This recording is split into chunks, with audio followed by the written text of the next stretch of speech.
Hoje você vai conhecer a vida de Jesus, de uma forma que talvez você nunca viu. Espero que através desse vídeo você seja edificado, renovado e transformado pela história da vida do Salvador. Situada entre as colinas da Galileia, a pequena cidade de Nazaré era o lar de José e Maria, que posteriormente tornaram-se os pais terrestres de Jesus. José pertencia à linhagem ou família de Davi, e quando saiu um decreto para o levantamento do censo da população, ele teve que ir a Belém, cidade de Davi, para ali registrar seu nome. Era uma jornada penosa, dadas as condições em que as viagens eram feitas na época. Maria, que acompanhava seu esposo, sentia-se extremamente fatigada ao subir a colina na qual Belém se localizava. Chegando em Belém, José e Maria procuraram um lugar confortável para repousar. Porém, as hospedarias estavam todas ocupadas. Por este motivo, tiveram que encontrar descanso em uma rude estrebaria. Ali, naquela pobre estrebaria, nasceu Jesus, o Salvador, e foi colocado em uma manjedoura. O Filho do Altíssimo, aquele cuja presença havia inundado as cortes celestiais com sua glória, repousava em um rude berço. Os sacerdotes e príncipes judeus não estavam preparados para receber Jesus. Sabiam que o Salvador viria em breve, mas esperavam que viesse como um rei poderoso que traria poder e riqueza para a nação. Eram por demais orgulhosos para aceitar o Messias como um bebê indefeso. Por isso, quando Jesus nasceu, Deus não lhes revelou o grande acontecimento, mas enviou as novas de grande alegria a alguns pastores que guardavam seus rebanhos nas colinas de Belém. Eram homens piedosos e, enquanto cuidavam das ovelhas, conversavam a respeito do Salvador prometido e oravam tão sinceramente por sua vinda, que Deus enviou-lhes brilhantes mensageiros desde o seu trono de luz, para lhes contar a respeito das boas novas. Um anjo do Senhor desceu aonde eles estavam, e a glória do Senhor brilhou ao redor deles, e ficaram tomados de grande temor. O anjo, porém, lhes disse: Não temais. Eis que vos trago boa nova de grande alegria, que o será para todo o povo. É que hoje vos nasceu, na cidade de Davi, o Salvador, que é Cristo, o Senhor. E isto vos servirá de sinal: encontrareis uma criança envolta em faixas e deitada em manjedoura. E subitamente apareceu com o anjo uma multidão da milícia celestial, louvando a Deus e dizendo: Glória a Deus nas maiores alturas, e paz na terra entre os homens, a quem ele quer bem. E ausentando-se deles os anjos para o céu, diziam os pastores uns aos outros: Vamos até Belém e vejamos os acontecimentos que o Senhor nos deu a conhecer. Foram apressadamente e acharam Maria e José e a criança deitada na manjedoura. E vendo-o, divulgaram o que lhes tinha sido dito a respeito deste menino. Todos os que ouviram se admiraram das coisas referidas pelos pastores. Maria, porém, guardava todas estas palavras, meditando-as no coração. José e Maria eram judeus e seguiam os costumes de sua nação. Quando Jesus tinha 6 semanas de idade, foi apresentado ao Senhor no Templo de Jerusalém. Essa prática estava de acordo com a lei que Deus havia dado a Israel, e Jesus devia ser obediente em tudo. Assim, o próprio Filho de Deus, o Príncipe do Céu, por seu exemplo, ensina-nos que devemos obedecer. Apenas o primogênito de cada família devia ser apresentado no templo. Essa cerimônia era para lembrar continuamente um evento que havia ocorrido em um passado distante. A criança, ao ser apresentada no templo, era tomada nos braços e erguida diante do altar. Desse modo, era solenemente dedicada a Deus. E logo que era devolvida à mãe, seu nome era registrado em um rolo, ou livro, que continha o nome de todos os primogênitos de Israel. José e Maria trouxeram Jesus ao sacerdote conforme requeria a lei. Todos os dias, pais e mães traziam seus filhos, e o sacerdote nada notou de diferente em José e Maria dos outros que vinham dedicar seus primogênitos. Para ele, eram simplesmente gente operária. Na criança viu apenas um frágil bebê. Não podia ele imaginar que tinha nos braços o Salvador do mundo, o sumo sacerdote do templo celestial. Contudo, ele poderia ter sabido, pois se tivesse sido obediente à palavra de Deus, o Senhor o teria revelado. Naquela mesma hora, estavam no templo 2 servos fiéis de Deus, Simeão e Ana.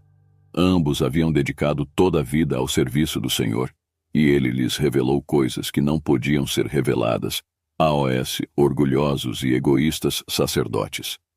A Simeão deu a promessa de que não morreria sem ver o Salvador. Assim que viu Jesus no templo, ele sabia que aquela criança era o Messias prometido. Uma luz suave e divina iluminava o rosto de Jesus, e Simeão, tomando-o nos braços, louvou a Deus dizendo: Agora, Senhor, podes despedir em paz o teu servo segundo a tua palavra, porque os meus olhos já viram a tua salvação, a qual preparaste diante de todos os povos, luz para a revelação aos gentios e para a glória do teu povo de Israel. Ana, uma profetisa, chegando naquela hora, dava graças a Deus e falava a respeito do menino a todos os que esperavam a redenção de Jerusalém. Maria, mãe de Jesus, meditava em silêncio a respeito da importante profecia de Simeão. Ao olhar o menino em seus braços, lembrou-se do que os pastores de Belém haviam dito, e seu coração transbordou de gratidão e viva esperança. As palavras de Simeão trouxeram-lhe à lembrança a profecia de Isaías. Sabia que aquelas maravilhosas palavras referiam-se a Jesus. O povo que andava em trevas viu grande luz, e aos que viviam na região da sombra da morte, resplandeceu-lhes a luz. Porque um menino nos nasceu, um filho se nos deu. O governo está sobre os seus ombros, e o seu nome será Maravilhoso Conselheiro, Deus Forte, Pai da Eternidade, Príncipe da Paz. Era desejo de Deus que seu povo soubesse a respeito da vinda de seu Filho ao mundo. Os sacerdotes deviam ter ensinado o povo a esperar o Salvador. Porém, eles próprios não sabiam sobre a vinda do Messias. Por isso, Deus enviou seus anjos para anunciar aos pastores que Cristo havia nascido e onde eles poderiam encontrá-lo.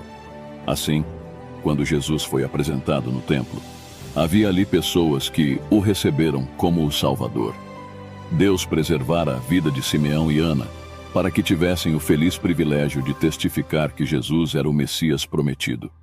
Deus desejava que não só os judeus, mas também outros povos, soubessem que o Messias havia chegado.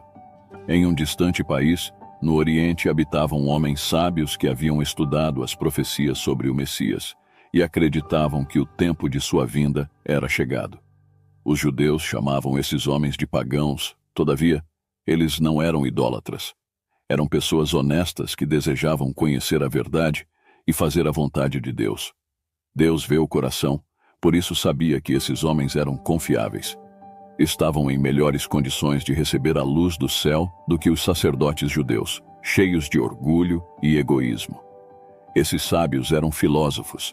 Haviam estudado as obras de Deus na natureza e, através delas, aprenderam a amá-lo. Estudavam os astros e conheciam-lhes os movimentos. Apreciavam observar os corpos celestes em sua marcha noturna e, se descobrissem alguma estrela nova, considerariam isso como um grande acontecimento. Naquela noite, quando os anjos vieram aos pastores de Belém, os magos notaram uma luz estranha no céu. Era a glória que circundava aquele grupo de anjos. Quando a luz se dissipou, viram no céu o que parecia ser uma nova estrela. Naquele momento, lembraram-se da profecia que diz: Uma estrela procederá de Jacó, de Israel subirá um cetro. Com isso, decidiram acompanhá-la e ver aonde ela os levaria. A estrela guiou-os até a Judéia. Porém, quando se aproximaram de Jerusalém, sua luz tornou-se tão tênue que não puderam mais segui-la. Supondo que os judeus pudessem indicar-lhes o caminho até o Salvador, os magos entraram em Jerusalém e perguntaram: Onde está o recém-nascido rei dos judeus? Porque vimos a sua estrela no Oriente e viemos para adorá-lo. Tendo ouvido isso, alarmou-se o rei Herodes, e com ele toda a Jerusalém. Então, convocando todos os principais sacerdotes e escribas do povo, indagava deles onde o Cristo deveria nascer. Em Belém da Judéia, responderam eles, porque assim está escrito por intermédio do profeta. Herodes não gostou de ouvir falar de um rei que um dia poderia tomar o seu trono. Então perguntou aos próprios magos quando viram a estrela pela primeira vez. E ele os enviou a Belém, dizendo: Ide informar-vos cuidadosamente a respeito do menino. E quando o tiverdes encontrado, avisai-me, para eu também ir adorá-lo. Depois de ouvirem o rei, partiram, e eis que a estrela que viram no oriente os precedia, até que chegando, parou sobre onde estava o menino. E vendo eles a estrela, alegraram-se com grande e intenso júbilo. Entrando na casa, viram o menino com Maria, sua mãe.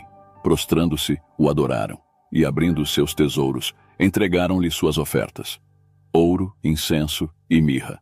Os magos trouxeram ao Salvador as coisas mais preciosas que possuíam. Herodes não havia sido sincero quando disse que queria ir e adorar Jesus. Temia que o Salvador crescesse e se tornasse rei, arrebatando-lhe o trono. Desejava encontrar a criança para matá-la. Os magos preparavam-se para voltar e contar a Herodes, mas o anjo do Senhor lhes apareceu em sonho, ordenando-lhes que voltassem ao seu país por outro caminho. Tendo eles partido, eis que apareceu um anjo do Senhor a José, em sonho, e disse: Dispõe-te, toma o menino e sua mãe, foge para o Egito e permanece lá até que eu te avise, porque Herodes há de procurar o menino para o matar. José não esperou amanhecer. Levantou-se no mesmo instante, tomou Maria e o menino, e partiu naquela noite para a longa viagem. Os magos deram valiosos presentes a Jesus, e assim Deus proveu os meios para as despesas da viagem e sua estada no Egito, até o retorno à sua própria terra. Herodes irou-se quando percebeu que os magos haviam tomado outro caminho para voltar ao seu país. Ele sabia o que Deus havia dito, através de seu profeta, a respeito da vinda de Cristo. Sabia como a estrela havia sido enviada para guiar os magos. Mesmo assim, estava decidido a matar Jesus. Em sua ira, mandou matar todos os meninos de Belém e de todos os seus arredores, de 2 anos para baixo. José e Maria permaneceram no Egito até a morte de Herodes. Então, o anjo apareceu a José e lhe disse: Dispõe-te, toma o menino e sua mãe e vai para a terra de Israel, porque já morreram os que atentavam contra a vida do menino. José esperava estabelecer seu lar em Belém, onde Jesus havia nascido, mas ao se aproximar da Judeia, soube que o filho de Herodes reinava no lugar de seu pai. José temeu ao receber a notícia e não sabia o que fazer.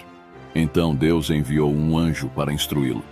Seguindo a orientação do anjo, José retornou para o seu antigo lar em Nazaré. Jesus passou a infância em uma aldeia nas montanhas. Como filho de Deus, poderia ter escolhido qualquer lugar na terra como seu lar. Qualquer lugar seria honrado com sua presença. Mas ele não escolheu os lares dos ricos ou os palácios dos reis. Antes escolheu viver entre os pobres em Nazaré. A respeito dele, nos anos de sua infância, a Bíblia diz: crescia o menino e se fortalecia, enchendo-se de sabedoria, e a graça de Deus estava sobre ele. E crescia Jesus em sabedoria, estatura e graça diante de Deus e dos homens. A cada ano, José e Maria viajavam a Jerusalém para as festividades da Páscoa. Quando Jesus tinha 12 anos de idade, eles o levaram consigo. Era uma jornada agradável. As pessoas iam a pé ou em lombo de bois ou jumentos, gastando alguns dias na viagem. De todas as partes da terra, e até mesmo de outros países, vinham pessoas para a festa, e os que moravam no mesmo lugar seguiam em grandes grupos. A festa era celebrada no fim de março ou no começo de abril. Era primavera na Palestina, e toda a terra ficava coberta de flores e alegre pelo canto dos pássaros. A caminho, os pais contavam aos filhos as maravilhas que Deus havia operado em favor de Israel no passado, e com frequência, cantavam os lindos salmos de Davi. Nos dias de Cristo, as pessoas haviam se tornado frias e formais em sua dedicação a Deus. Pensavam mais em sua satisfação própria do que na bondade de Deus para com eles. Todavia, não era assim com Jesus. Ele gostava de meditar a respeito de Deus. Quando chegou ao templo, observou a atividade dos sacerdotes. Inclinou-se com os adoradores para orar, e sua voz uniu-se à deles em cânticos de louvor. A cada tarde e manhã, um cordeiro era oferecido sobre o altar. O ato representava o sacrifício do Salvador. Enquanto os olhos do menino Jesus observavam a vítima inocente, o Espírito Santo fazia-o compreender o significado daquela morte. Sabia que ele próprio, como o Cordeiro de Deus, devia morrer pelos pecados dos homens. Com tais pensamentos em mente, Jesus preferia ficar a sós, Desse modo, não permaneceu com seus pais no templo, e quando regressaram, não estava com eles. Em uma sala anexa ao templo, havia uma escola dirigida pelos rabinos, e foi para aquele lugar que Jesus se dirigiu depois de algum tempo. Assentou-se com outras crianças de sua idade aos pés dos grandes mestres e ouviu suas palavras. Os judeus tinham muitas ideias erradas acerca do Messias. Jesus sabia disso, mas não contradizia os homens cultos. Fazia perguntas a respeito do que os profetas haviam escrito como alguém que desejava aprender. Quando José e Maria deixaram Jerusalém para retornar ao lar, não perceberam a ausência de Jesus. Pensaram que ele estivesse na companhia de algum de seus amigos. Mas ao pararem para acampar à noite, sentiram falta da sua cooperação. Procuraram por ele entre os grupos, mas em vão. Com o coração entristecido, voltaram a Jerusalém, mas não puderam achar o menino, senão depois de 3 dias. Grande foi a alegria ao reencontrá-lo, embora Maria o repreendesse por tê-los deixado. Ela disse: Filho, por que fizeste assim conosco? Teu pai e eu, aflitos, estamos à tua procura. Ele lhes respondeu: Por que me procuráveis? Não sabíeis que me cumpria estar na casa de meu pai? Embora soubesse que era o Filho de Deus, Jesus retornou a Nazaré, em companhia de José e Maria.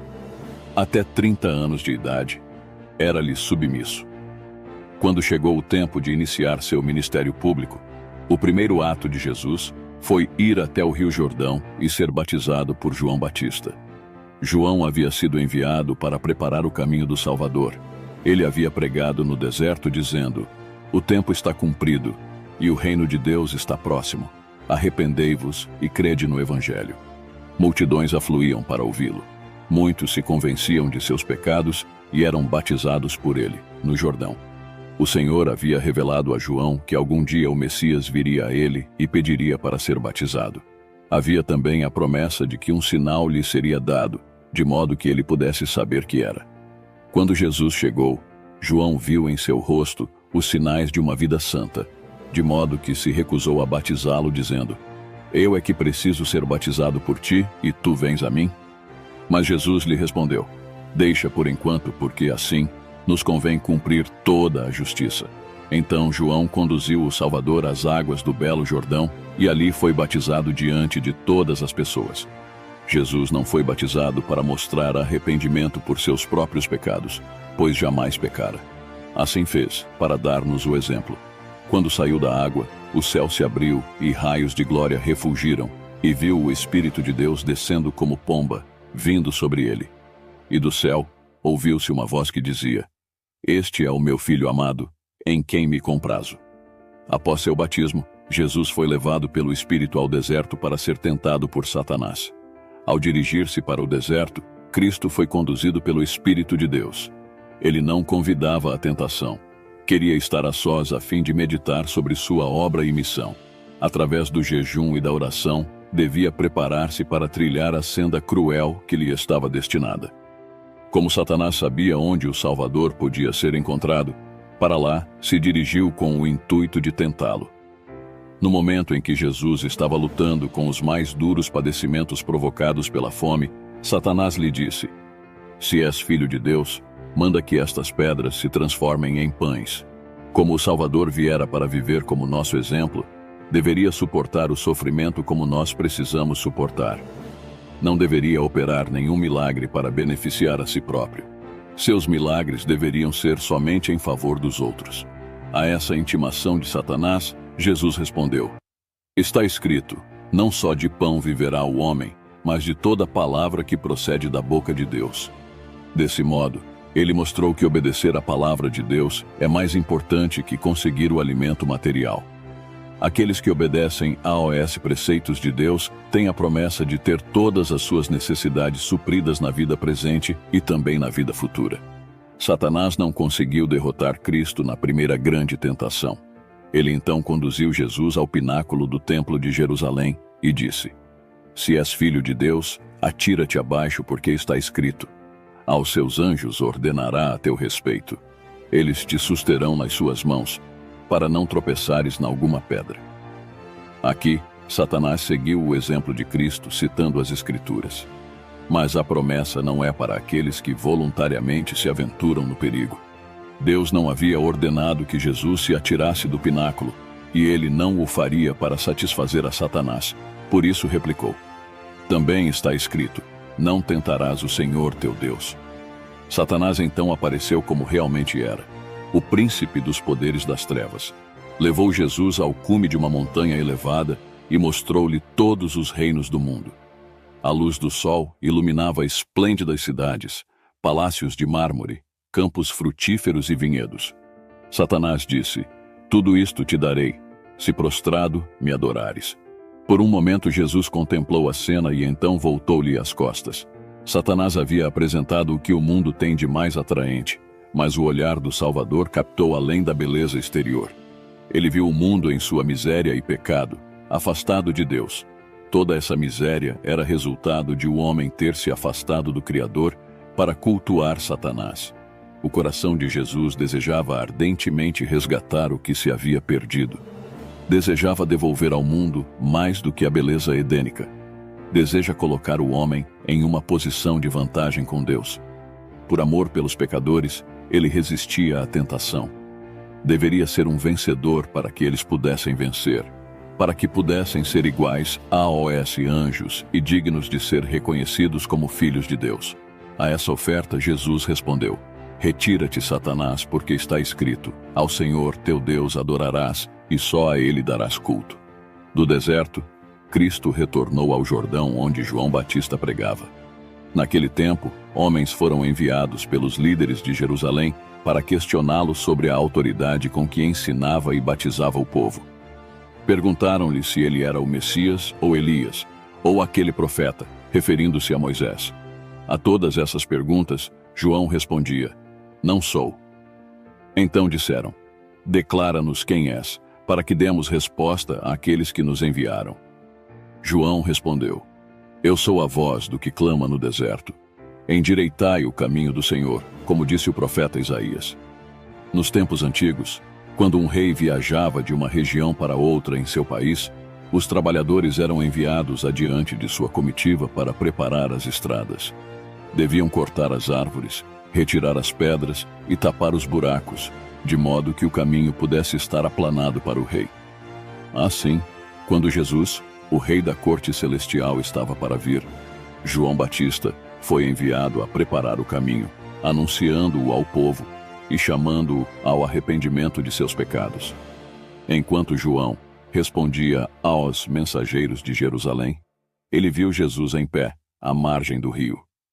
Com o rosto radiante, apontou para ele e disse: no meio de vós está quem vós não conheceis, o qual vem após mim, do qual não sou digno de desatar-lhe as correias das sandálias.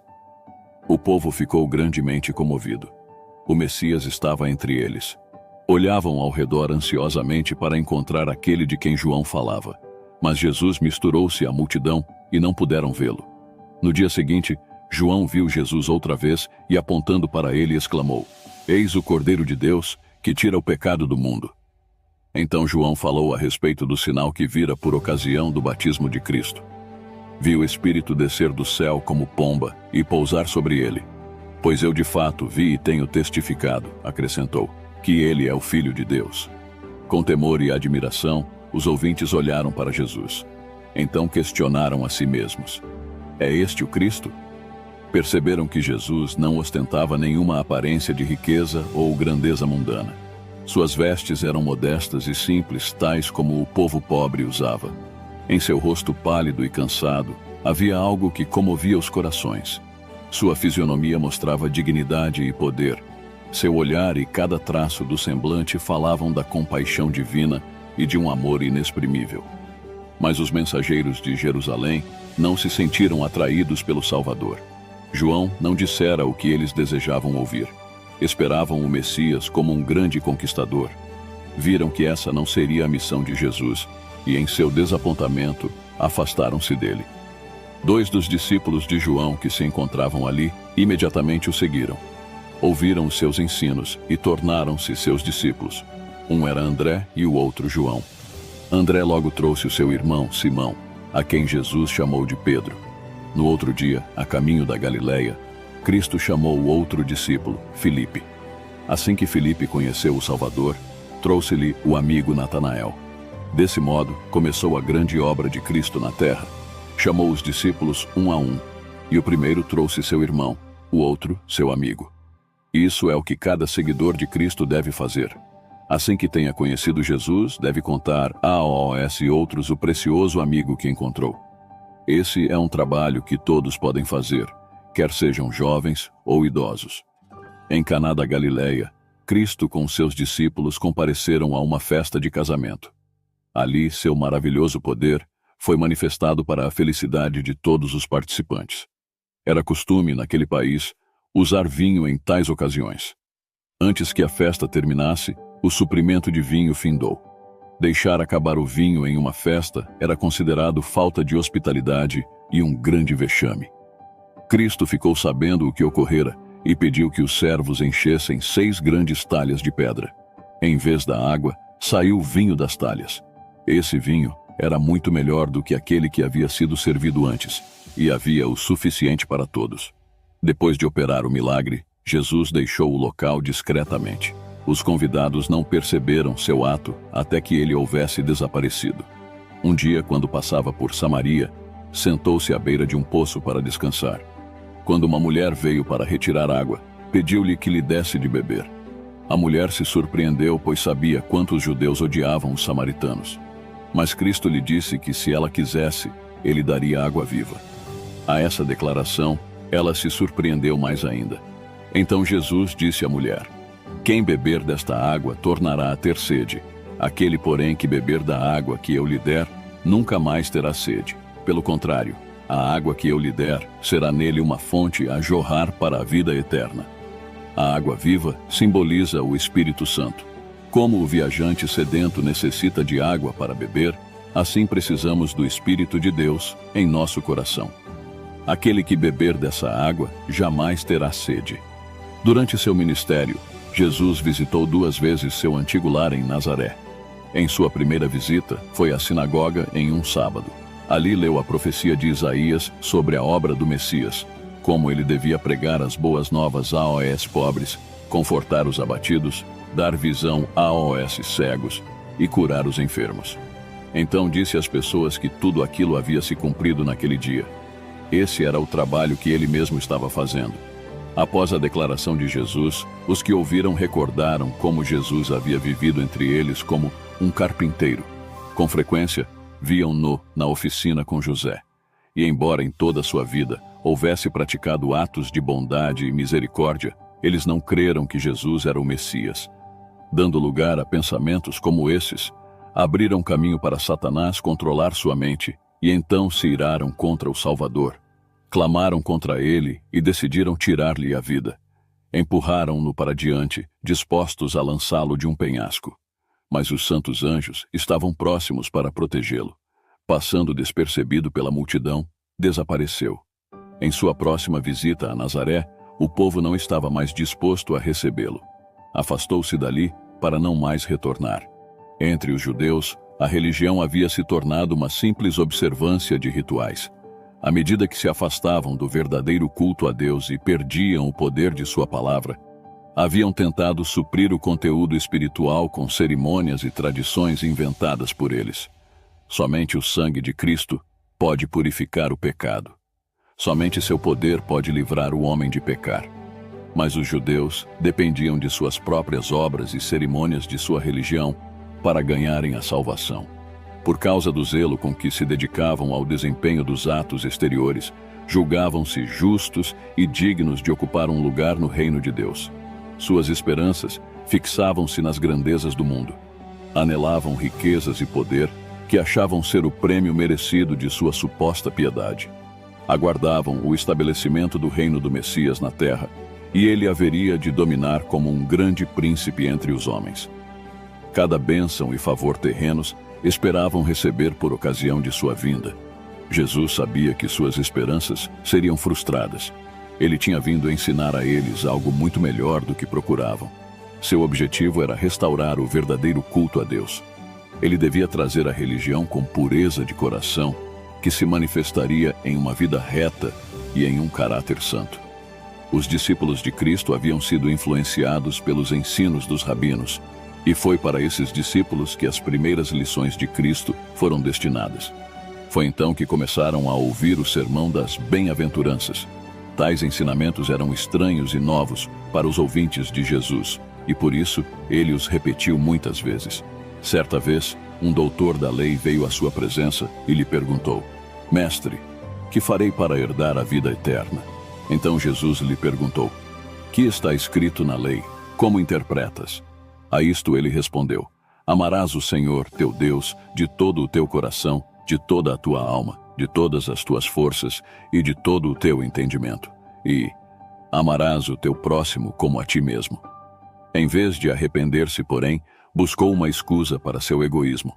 Ele, porém, querendo justificar-se, perguntou a Jesus: Quem é o meu próximo? Sacerdotes e rabinos, com frequência, discutiam sobre esse assunto. Não consideravam os pobres e os ignorantes como seu próximo e nem lhes dispensava bondade. Jesus não participou de suas discussões, mas respondeu com uma história que havia acontecido há algum tempo. Jesus conta a história do bom samaritano. Jesus ensinou que qualquer pessoa que precisar de ajuda é nosso próximo.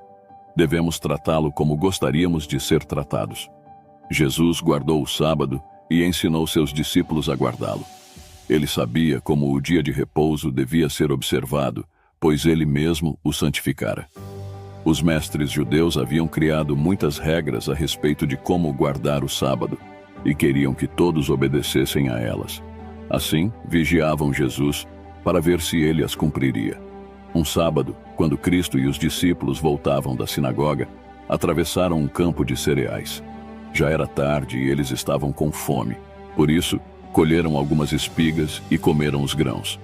Em qualquer outro dia, era permitido colher e comer do fruto da terra, mas jamais no sábado. Os inimigos de Cristo viram o que os discípulos fizeram e disseram a Jesus: Eis que os teus discípulos fazem o que não é lícito fazer em dia de sábado. Jesus, porém, defendeu seus discípulos. Lembrou seus acusadores que Davi, quando teve necessidade, comeu os pães da proposição do tabernáculo e deu também a seus famintos seguidores. Se foi direito a Davi, quando faminto, comer os pães sagrados, não seria direito aos discípulos colher os grãos nas horas sagradas porque estavam com fome? O sábado não foi feito para ser um fardo às pessoas, mas para o bem delas e para dar-lhes paz e repouso. Por isso Jesus disse: O sábado foi estabelecido por causa do homem e não o homem por causa do sábado. Aos que o acusaram de abolir a lei, respondeu: Não penseis que vim revogar a lei ou os profetas. Não vim para revogar, vim para cumprir. Cumprir significa guardar ou praticar. Desse modo, quando Jesus veio a João Batista para ser batizado, disse: Nos convém cumprir toda a justiça. Cumprir a lei é obedecer perfeitamente a ela. Em muitas ocasiões, os judeus acusaram Jesus de transgredir o sábado. Muitas vezes tentaram matá-lo porque ele não o guardava de acordo com as tradições judaicas. Porém, isso não o afetava. Ele guardava o sábado como Deus desejava. O Salvador caracterizou a si mesmo como o bom pastor e seus discípulos como o seu rebanho. Ele disse: Eu sou o bom pastor, conheço as minhas ovelhas, e elas me conhecem a mim. Enquanto Jesus esteve na terra, mostrou, através de seus milagres, poder para salvar até os que haviam ido longe demais. Ao curar as doenças do corpo, mostrou que era capaz de limpar o pecado do coração. Ele fez o coxo andar, o surdo ouvir e o cego ver. Purificou os miseráveis leprosos, curou o paralítico e os enfermos com todo tipo de doença. Por sua palavra, até os demônios eram expulsos daqueles a quem subjugavam. Os que presenciavam seus poderosos milagres maravilhavam-se, dizendo: Que palavra é esta, pois com autoridade e poder ordena e espíritos imundos, e eles saem. O Salvador ressuscitou mortos. Um destes foi o filho da viúva de Naim. Quando o cortejo fúnebre conduzia o corpo para o sepultamento, Jesus foi ao seu encontro. Tomou o jovem pela mão e fê-lo levantar-se, devolvendo o filho à sua mãe. Os que ali se achavam voltaram para casa, gritando de alegria e louvando a Deus. Assim também Jesus ressuscitou a filha de Jairo, e a Lázaro, que estava morto e sepultado há 4 dias. Durante seu ministério terreno, o Senhor realizou uma obra maravilhosa. Ele mesmo definiu essa obra em resposta a João Batista. João estava na prisão e sentia-se atribulado e desanimado pela dúvida de que Jesus era, de fato, o Messias. Enviou então alguns de seus discípulos a Jesus com a pergunta: És tu aquele que estava para vir, ou havemos de esperar outro? Quando os mensageiros vieram à presença de Jesus, encontraram-no cercado de muitos doentes que estavam sendo curados. Durante todo o dia, os mensageiros esperaram, enquanto Jesus estava incansavelmente ocupado em aliviar aqueles sofredores. Finalmente disse a eles: Ide e anunciai a João o que estáis ouvindo e vendo. Os cegos veem, os coxos andam, os leprosos são purificados, os surdos ouvem, os mortos são ressuscitados, e aos pobres está sendo pregado o Evangelho. Assim, durante 3 anos e meio, Jesus andou de um lado para outro fazendo o bem. Então, chegou o tempo de concluir seu ministério. Em companhia de seus discípulos, deveria subir a Jerusalém para ser traído, condenado e morto. Suas próprias palavras deveriam cumprir-se. O bom pastor dá a vida pelas ovelhas. Aproximava-se Jesus de Jerusalém para assistir às festividades da Páscoa. Uma grande multidão que também se dirigia para participar desse importante evento cercava-o. Ao seu comando, 2 discípulos trouxeram um jumentinho para que montado nele pudesse entrar em Jerusalém. Ajeitaram suas vestes sobre o dorso do animal e ajudaram o mestre a montá-lo. Tão logo montou, um grande grito de triunfo encheu os ares. A multidão aclamava o Rei e Messias. Mais de 500 anos antes, o profeta descrevera esta cena. Alegra-te muito, ó filha de Sião. Exulta, ó filha de Jerusalém. Eis aí te vem o teu rei, justo e salvador, humilde, montado em jumento, num jumentinho, cria de jumenta. Todos, naquela multidão sempre crescente, sentiam-se felizes e entusiasmados. O povo não podia oferecer-lhe presentes caros, mas lançavam suas túnicas como tapete pelo caminho por onde ele passava. Também colheram lindos ramos de oliveira e palmeira para adornar a passagem. Julgavam que escoltavam aquele que haveria de tomar posse do trono de Davi em Jerusalém. O Salvador jamais permitira que seus seguidores lhe prestassem homenagens reais, mas naquela ocasião desejava manifestar-se ao mundo de modo especial como seu Redentor. O Filho de Deus estava prestes a tornar-se um sacrifício pelos pecados do homem. Sua igreja, em todos os tempos, deveria tornar o tema de sua morte um assunto de profundo estudo e reflexão. Era, portanto, necessário que a atenção de todos fosse dirigida a ele. Após uma cena como essa, sua crucificação e morte jamais poderiam se ocultar do mundo. Era desígnio de Deus que cada evento dos últimos dias da vida do Salvador fosse marcado de modo tão acentuado que nenhum poder pudesse apagar sua memória. Na grande multidão que cercava o Salvador, havia evidências de seu poder de operar milagres. Os cegos, a quem devolvera a visão, abriam caminho. Os mudos, cuja língua ele soltara, exclamavam os mais altos brados de louvor. Os inválidos, a quem curara, saltavam de alegria, e eram os que mais se apressavam em colher ramos de palmeira para acená-los diante dele. As viúvas e órfãos exaltavam o nome de Jesus por causa de suas obras de misericórdia em favor deles. Os leprosos, que tinham sido curados por uma palavra, estendiam suas roupas no caminho. Os que haviam sido chamados dentre os mortos pela poderosa voz de Jesus estavam lá. E Lázaro, cujo corpo havia apodrecido no sepulcro, desfrutava agora de todo o vigor de sua juventude, acompanhando a multidão que seguia o Salvador a Jerusalém.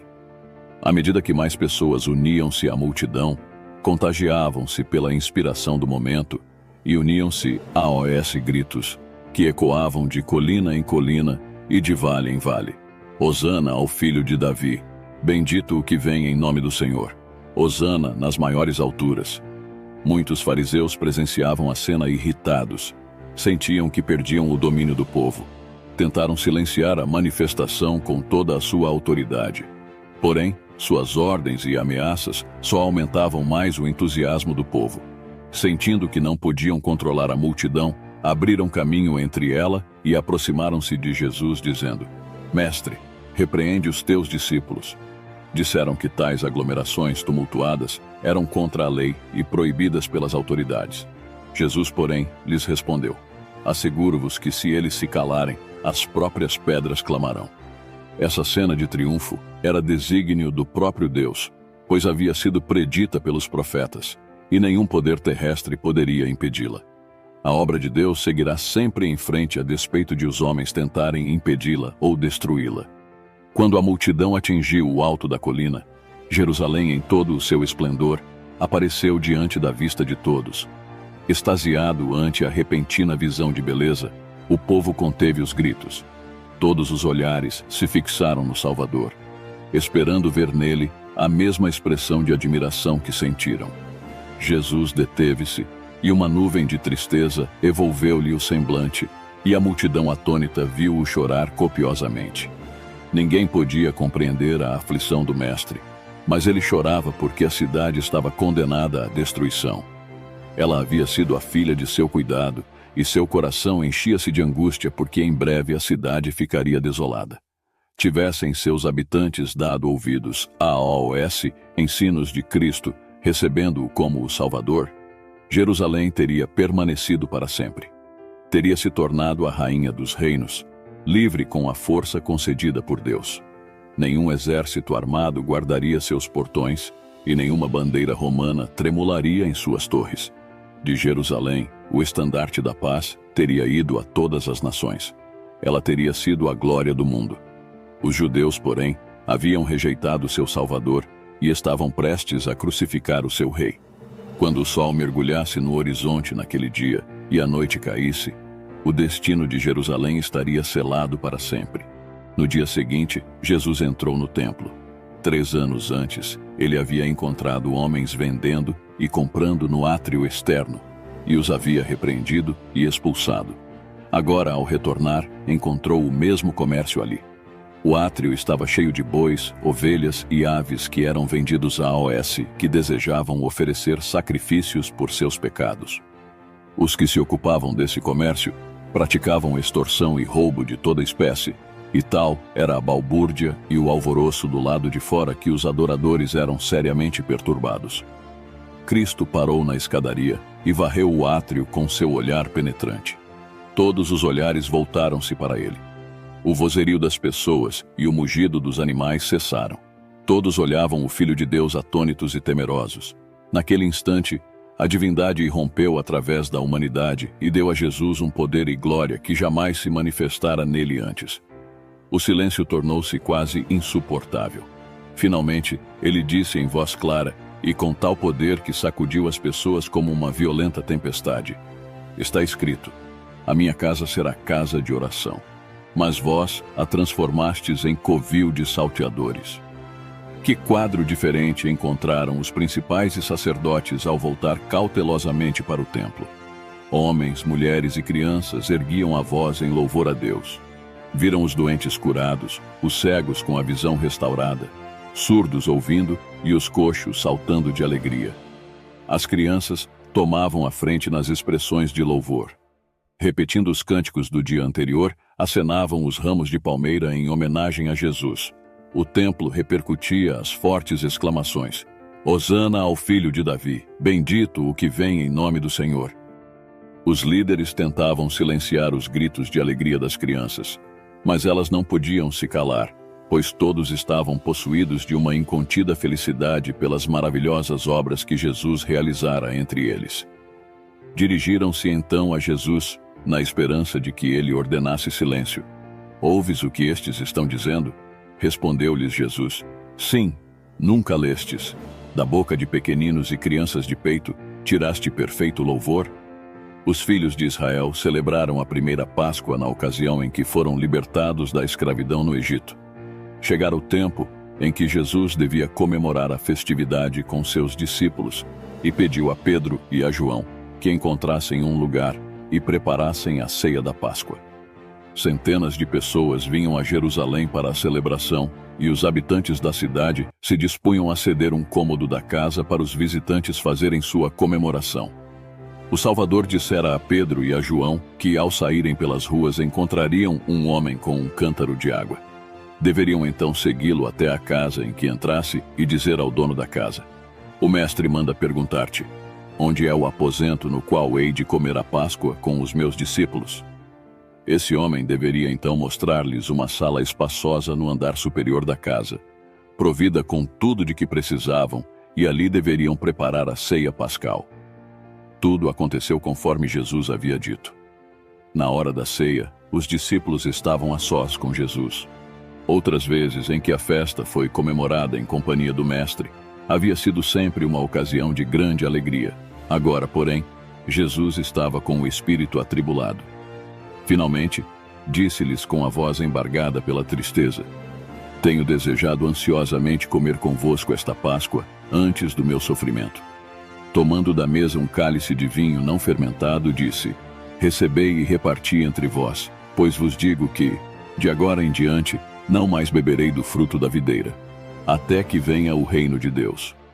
Era a última vez que Jesus celebrava a Páscoa com seus discípulos. Era também a última Páscoa que devia ser celebrada na terra, porque o sacrifício do Cordeiro deveria ensinar às pessoas que um dia Cristo, o Cordeiro de Deus, viria para morrer pelos pecados do mundo. Assim, com sua morte, não haveria mais necessidade de imolar o Cordeiro quando seu sacrifício estivesse consumado. Durante a celebração pascal, passava em sua mente as cenas de seu último e grande sacrifício. Encontrava-se agora à sombra da cruz e a dor torturava-lhe o coração. Viu diante de si toda a angústia que devia sofrer. Conhecia a ingratidão e a crueldade que lhes mostrariam aqueles a quem viera salvar. Contudo, não se preocupava com seu próprio sofrimento, e sim com os que o rejeitariam como Salvador, perdendo a vida eterna. Seus discípulos, no entanto, eram a sua maior preocupação, pois quando não mais estivesse com eles, seriam deixados a lutar sozinhos no mundo. Tinha tantas coisas para lhes dizer que serviriam de alento ao seu coração quando não mais estivesse na companhia deles, e desejava falar sobre isso naquele último encontro, antes de sua morte. Mas nada pôde dizer, pois eles não estavam preparados para ouvir. Tinha havido contenda entre eles e ainda abrigavam o pensamento de que em breve Jesus seria proclamado rei e que cada um deles ocuparia posições de honra em seu reino. Assim, eram hostis e ciumentos uns com os outros. Havia ainda outro problema. Em uma festa, o servo devia lavar os pés dos convidados e, naquela ocasião, fizeram os preparativos para isso. Ali estavam o vaso de água, a bacia e a toalha prontos para o lava-pés, mas não havia servo. Os discípulos, portanto, deviam fazer a parte do servo. Em seu coração, os discípulos não queriam fazer o papel de servo de seus irmãos. Não estavam dispostos a lavar-lhes os pés. Desse modo, tomaram seus lugares à mesa em silêncio. Jesus esperou para ver o que eles fariam. Então, ele mesmo levantou-se, cingiu-se com a toalha, despejou água na bacia e começou a lavar os pés dos discípulos. Embora magoado por causa da discórdia entre eles, não os repreendeu com palavras duras. Demonstrou seu amor, agindo como servo de seus próprios discípulos. Quando terminou, disse-lhes: compreendeis o que vos fiz? Vós me chamais o Mestre e o Senhor, e dizeis bem, porque eu o sou. Ora, se eu, sendo o Senhor e o Mestre, vos lavei os pés, também vós deveis lavar os pés uns dos outros. Porque eu vos dei o exemplo, para que, como eu vos fiz, façais vós também. Dessa maneira, Jesus ensinou aos seus discípulos que deviam servir uns aos outros. Em vez de buscarem a posição mais elevada para si mesmos, deveriam se dispor a servir seus irmãos. O Salvador veio ao mundo para trabalhar pelos outros, vivendo para ajudar e salvar os necessitados e pecadores, e ele deseja que façamos o mesmo. Os discípulos sentiram-se envergonhados de seu ciúme e egoísmo. Seu coração moveu-se de amor para com o Mestre e para com seus irmãos. Só agora é que estavam prontos para ouvir os ensinos de Cristo. Estando todos em silêncio à mesa, Jesus tomou o pão e, tendo dado graças, partiu-o e entregou-o aos discípulos, dizendo: isto é o meu corpo oferecido por vós. Fazei isto em memória de mim. O pão e o vinho representam o corpo e o sangue de Jesus. Assim como o pão foi partido e o vinho tomado, o corpo de Jesus foi partido e seu sangue derramado por nós. Comendo o pão e bebendo o vinho, demonstramos que cremos neste fato. Mostramos que nos arrependemos de nossos pecados e que aceitamos a Cristo como nosso Salvador. Enquanto participavam da ceia, os discípulos perceberam o sofrimento de Jesus. Uma atmosfera de tristeza contagiou a todos e comiam em silêncio. Finalmente, Jesus disse: "Em verdade vos digo que um dentre vós me trairá." Os discípulos ficaram surpresos e entristecidos com aquela declaração de Jesus, e cada um começou a examinar seu coração para ver se havia nele algum mau desígnio contra seu mestre. Um após o outro perguntava: "Porventura, sou eu, Senhor?" Só Judas permanecia calado. Isso fez com que todos os olhares se voltassem para ele. Percebendo que estava sendo observado, também perguntou: "Acaso, sou eu, mestre?" Jesus lhe respondeu em tom solene: "Tu o disseste." Jesus havia lavado os pés de Judas, mas isso não fez com que amasse o mestre mais do que antes.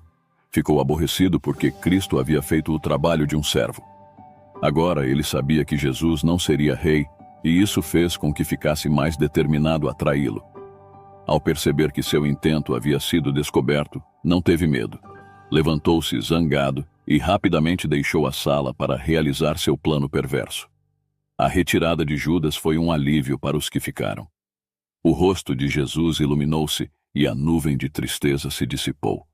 Cristo, então, conversou com eles durante algum tempo. Disse que ia para a casa de seu pai e que prepararia um lugar para eles e retornaria para levá-los consigo. Prometeu enviar o Espírito Santo para que fosse o mestre e consolador deles.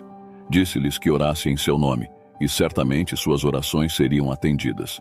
Jesus então orou por eles, pedindo a Deus que os livrasse do mal e que amassem um ao outro, assim como ele os amava.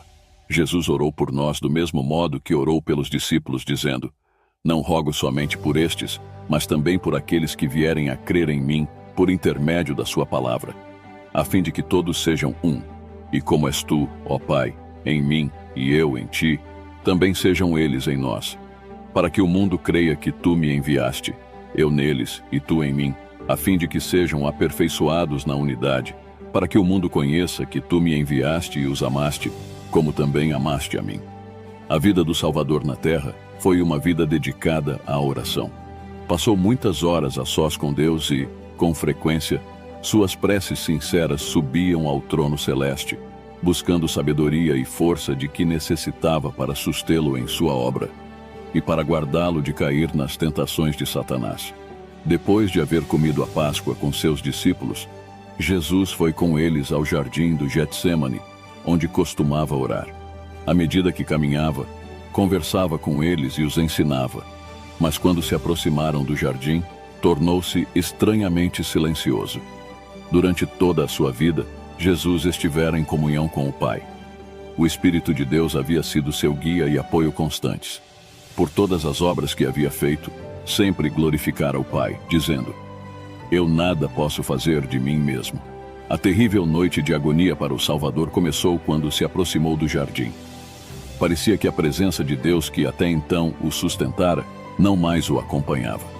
Começou a sentir o que significa separar-se do Pai.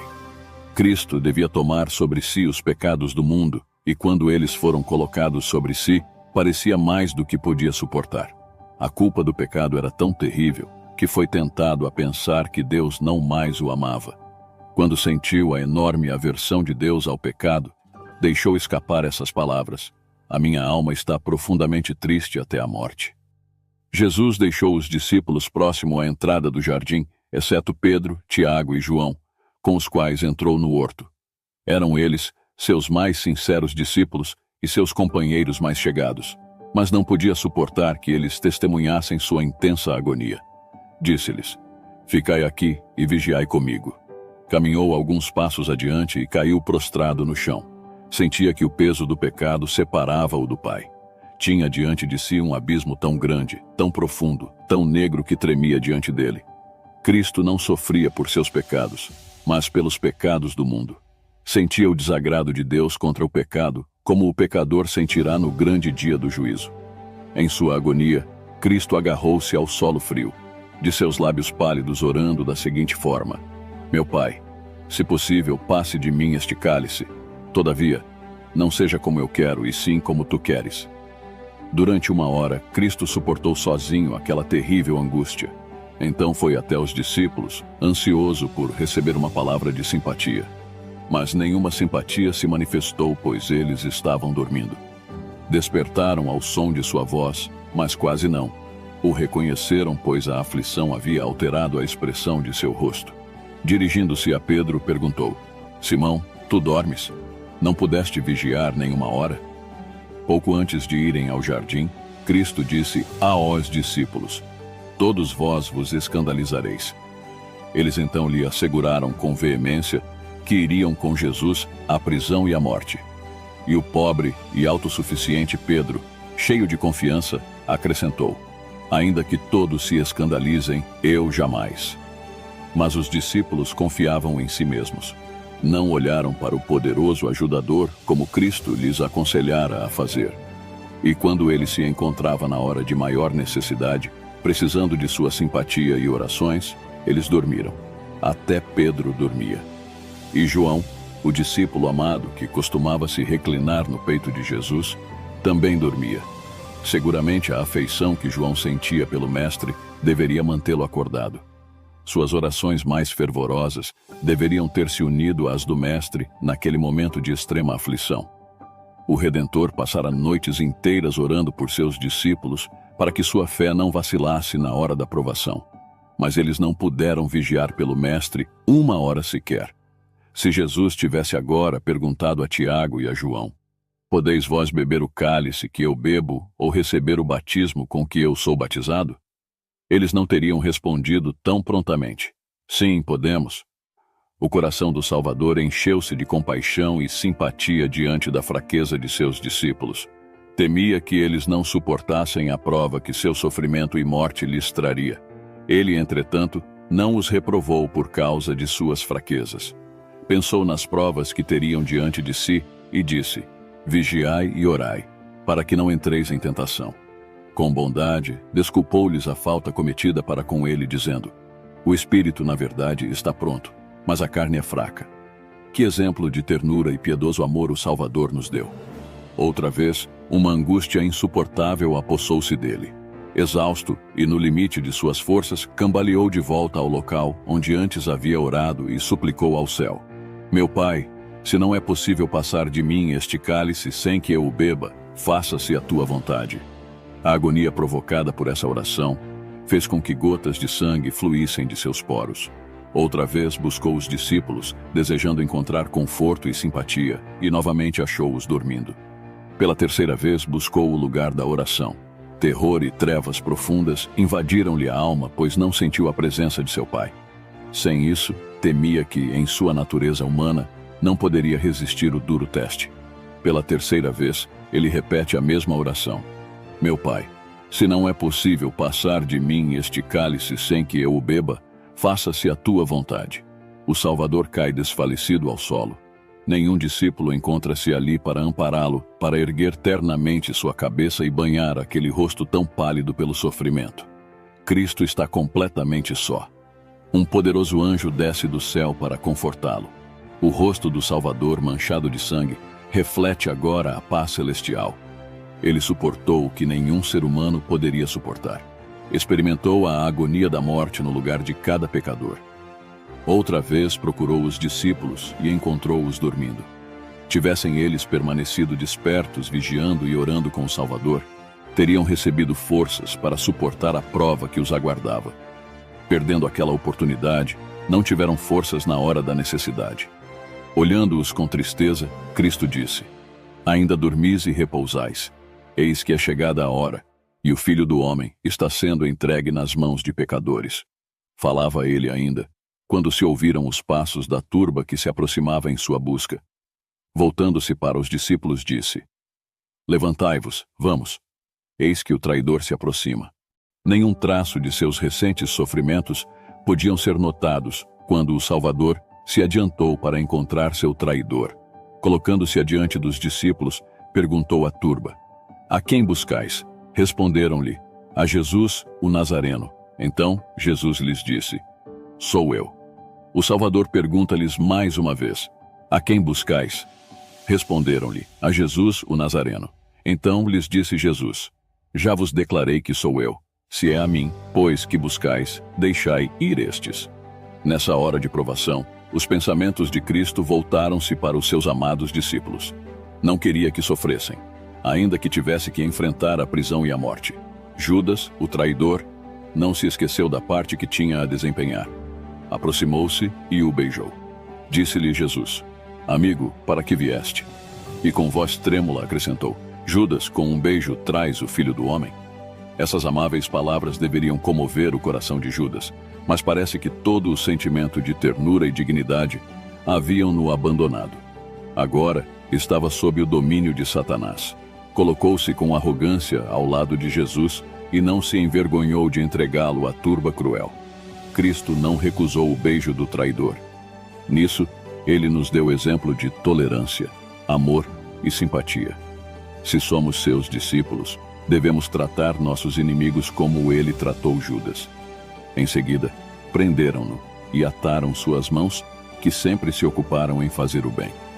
Os discípulos não acreditavam que Jesus consentiria em ser preso.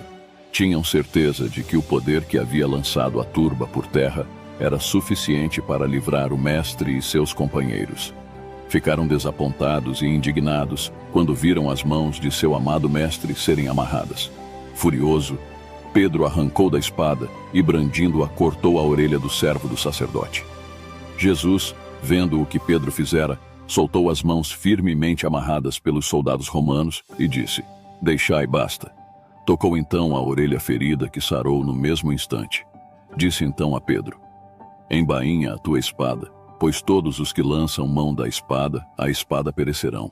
Acaso pensas que não posso rogar a meu Pai, e ele me mandaria neste momento mais de 12 legiões de anjos? Como, pois, se cumpririam as Escrituras, segundo as quais assim deve suceder? Não beberei, porventura, o cálice que o Pai me deu? Voltando-se então para os sacerdotes e capitães do templo que se encontravam na multidão, disse-lhes: saístes com espadas e porretes para prender-me como a um salteador? Todos os dias eu estava convosco no templo, ensinando, e não me prendestes. Contudo, é para que se cumpram as Escrituras. Quando os discípulos viram que o Salvador não fazia nenhum esforço para se livrar de seus inimigos, culparam-se por isso. Não podiam compreender sua rendição àquela turba e, aterrorizados, abandonaram-no e fugiram. Cristo havia predito a cena do abandono quando disse: eis que vem a hora, e já é chegada, em que sereis dispersos, cada um para sua casa, e me deixareis só. Contudo, não estou só, porque o Pai está comigo. Jesus foi levado do jardim do Getsêmani, cercado pela turba que o vaiava. Movia-se com dificuldade, pois suas mãos estavam fortemente atadas, e os soldados guardavam-no bem de perto. Primeiro foi levado à casa de Anás, o antigo sumo sacerdote, cujo cargo havia sido ocupado por seu genro, Caifás. O ímpio Anás queria ser o primeiro a ver Jesus preso e tirar dele provas que o levariam à condenação. Com essa intenção, interrogou o Salvador em relação a AOS, seus discípulos e ensinamentos. Cristo respondeu: eu tenho falado francamente ao mundo, ensinei continuamente tanto nas sinagogas como no templo, onde todos os judeus se reúnem, e nada disse em oculto. Então, voltando-se para o que o interrogava, disse: por que me interrogas? Pergunta a AOS que ouviram. Os próprios sacerdotes tinham enviado espiões para observar Cristo e relatar cada palavra que dizia. Através deles, sabiam tudo o que Cristo ensinava e fazia em cada reunião. Os espiões tentavam apanhá-lo em suas próprias palavras, para que, desse modo, pudessem condená-lo. Por isso o Salvador disse: pergunta aos que ouviram. Dirigi-vos aos vossos espiões. Eles ouviram o que eu disse e podem contar-vos a respeito dos meus ensinos. As palavras de Jesus foram tão penetrantes e diretas que o sacerdote sentiu que o seu prisioneiro conhecia suas intenções. Um dos servos de Anás, porém, sentindo que seu mestre não havia sido tratado com o devido respeito, bateu no rosto de Jesus, dizendo: é assim que falas ao sumo sacerdote? Replicou-lhe Jesus: se falei mal, dá testemunho do mal, mas se falei bem, por que me feres? Jesus poderia ter convocado legiões de anjos celestes para vir em seu auxílio, mas era parte de sua missão suportar, em sua humanidade, todas as ofensas e insultos que os homens pudessem acumular sobre ele. Da casa de Anás, o Salvador foi levado ao palácio de Caifás. Ele deveria ser interrogado pelo Sinédrio e, enquanto seus membros eram convocados, Anás e Caifás o questionaram outra vez, mas não obtiveram vantagem sobre ele. Quando os membros do Sinédrio estavam reunidos, Caifás tomou seu lugar de presidente, ladeado pelos juízes. Diante deles, os soldados romanos guardavam o Salvador. Atrás deles encontrava-se a turba acusadora. Caifás então ordenou que Jesus operasse um de seus milagres diante de todos. Mas o Salvador, permanecendo em silêncio, não deu nenhum sinal de que tinha ouvido uma palavra sequer. Naquela época, os judeus estavam sob o domínio dos romanos e não eram autorizados a condenar ninguém à morte. O Sinédrio apenas examinava o prisioneiro e então transferia o julgamento para ser ratificado pelas autoridades romanas. Para cumprir seu ímpio propósito, deveriam encontrar alguma acusação contra o Salvador que fosse considerada como um ato criminoso pelo governador romano. Podiam assegurar que tinham suficientes evidências de que Cristo havia falado contra muitas tradições e ordenanças judaicas. Era fácil provar que ele havia denunciado os sacerdotes e escribas, chamando-os de hipócritas e assassinos. Mas isso não seria motivo de condenação perante os romanos, pois eles mesmos odiavam a hipocrisia dos fariseus. Muitas acusações foram apresentadas contra Jesus, mas ou as testemunhas não estavam de acordo, ou os depoimentos eram de tal natureza que não seriam aceitos pelos romanos. Tentaram fazê-lo falar em resposta às acusações, mas ele parecia não ouvi-los. O silêncio de Cristo naquele momento já havia sido descrito pelo profeta Isaías. Ele foi oprimido e humilhado, mas não abriu a boca. Como cordeiro, foi levado ao matadouro, e como ovelha muda perante os seus tosquiadores, ele não abriu a boca. Os sacerdotes começaram a temer que não conseguiriam nenhuma prova convincente que pudesse levar Cristo à presença de Pilatos. Sentiam que uma última tentativa precisava ser feita. O sumo sacerdote apontou a mão para o céu e dirigiu-se a Jesus em forma de solene juramento. Eu te conjuro pelo Deus vivo, que nos digas se tu és o Cristo, o Filho de Deus. O Salvador jamais negou sua missão ou seu relacionamento com o Pai. Podia calar-se diante de um insulto, mas sempre falava aberta e decididamente quando sua obra ou filiação divina eram questionadas. Todo ouvido inclinou-se para ouvir e todo olhar fixou-se nele quando respondeu: Tu o disseste.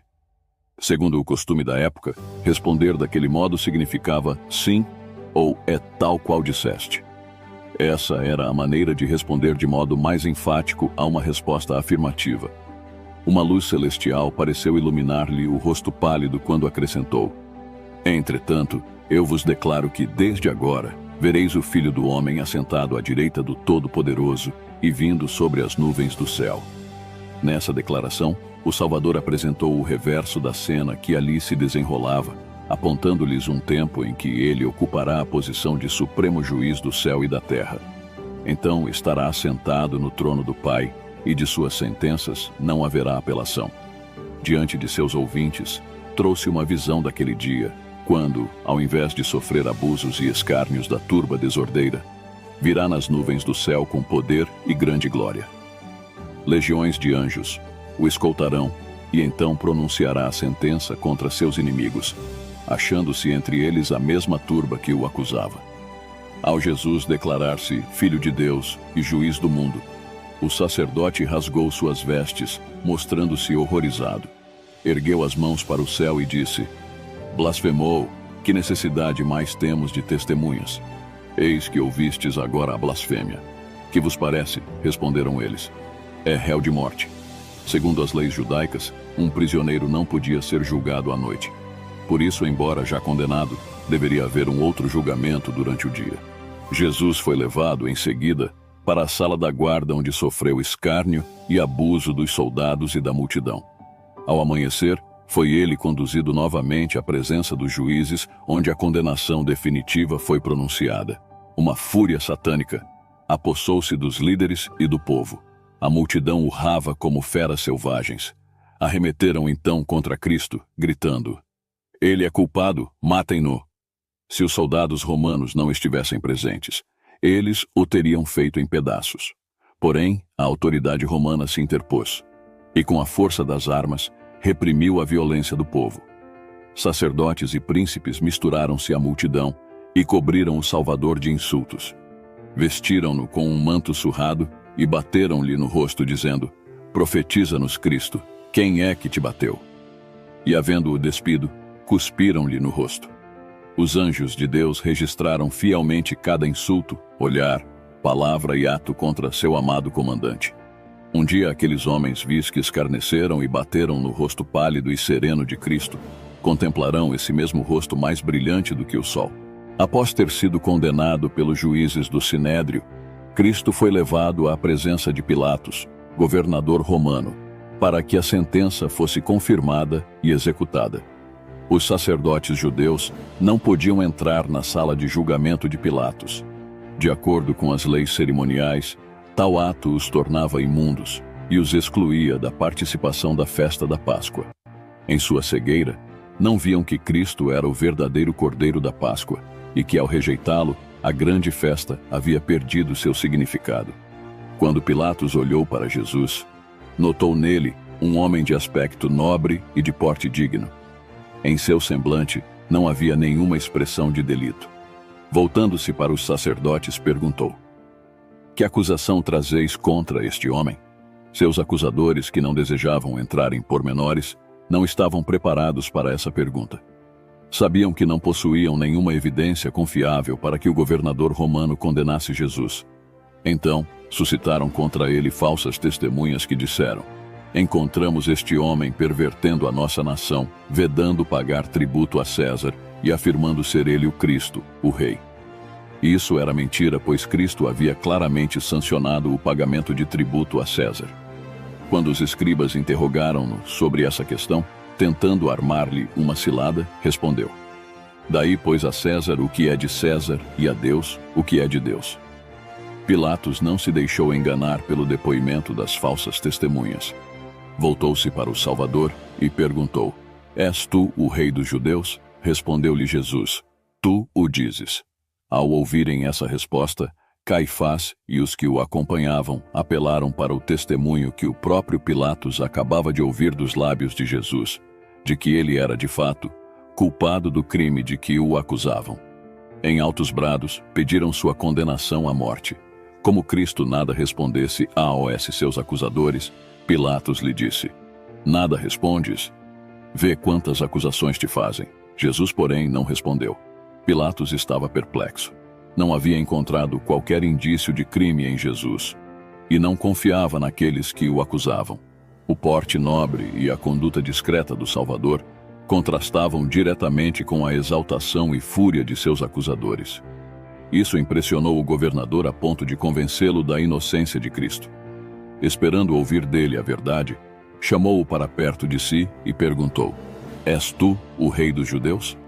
Cristo não respondeu diretamente a essa pergunta, mas devolveu-lhe outra pergunta: "Vem de ti mesmo esta pergunta, ou te disseram outros a meu respeito?" O Espírito de Deus estava operando no coração de Pilatos. A pergunta de Jesus tinha o objetivo de levá-lo a examinar mais profundamente seu coração. Pilatos entendeu o significado da pergunta e seu próprio coração abriu-se ante ele, sentindo a alma agitar-se pela convicção. Nesse momento, porém, um sentimento de orgulho apoderou-se dele e, voltando-se para Jesus, disse-lhe: "Porventura sou judeu? A tua própria gente e os principais sacerdotes é que te entregaram a mim. Que fizeste?" A grande oportunidade de Pilatos havia passado. Contudo, Jesus desejava que o governador compreendesse que ele não viera para ser um rei da terra e por isso disse-lhe: "O meu reino não é deste mundo. Se o meu reino fosse deste mundo, os meus ministros se empenhariam por mim, para que não fosse eu entregue aos judeus. Mas agora o meu reino não é daqui." Então lhe disse Pilatos: "Logo tu és rei?" Respondeu Jesus: "Tu dizes que sou rei. Eu para isso nasci e para isso vim ao mundo, a fim de dar testemunho da verdade. Todo aquele que é da verdade ouve a minha voz. Pilatos tinha desejo de conhecer a verdade. Sua mente estava confusa. Avidamente apanhou as palavras de Cristo e seu coração comoveu-se com o desejo de conhecer e obter a verdade. Então perguntou a Jesus: "Que é a verdade?" Mas não esperou pela resposta. Fora do tribunal, a turba chegou ao máximo da agitação e tumulto. Os sacerdotes clamavam por uma ação imediata, e Pilatos teve que voltar-se para os interesses do momento. Dirigindo-se ao povo, declarou: "Eu não acho nele crime algum." Essas palavras, vindas dos lábios de um juiz gentil, eram uma reprovação esmagadora da perfídia e falsidade dos príncipes de Israel, que incriminavam o Salvador. Quando os sacerdotes e anciãos ouviram o juízo de Pilatos, sua decepção e fúria não conheceram limites. Há muito tempo haviam planejado e esperado por essa oportunidade. Quando viram que havia possibilidade de libertação de Jesus, estavam a ponto de dilacerá-lo.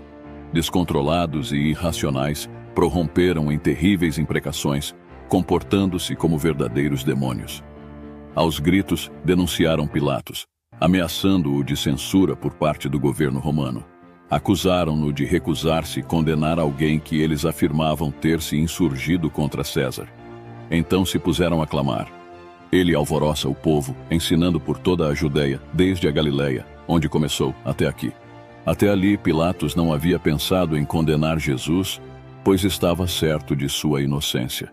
Mas quando ouviu que Cristo era da Galileia, decidiu enviá-lo a Herodes, o governador daquela província, o qual se encontrava então em Jerusalém.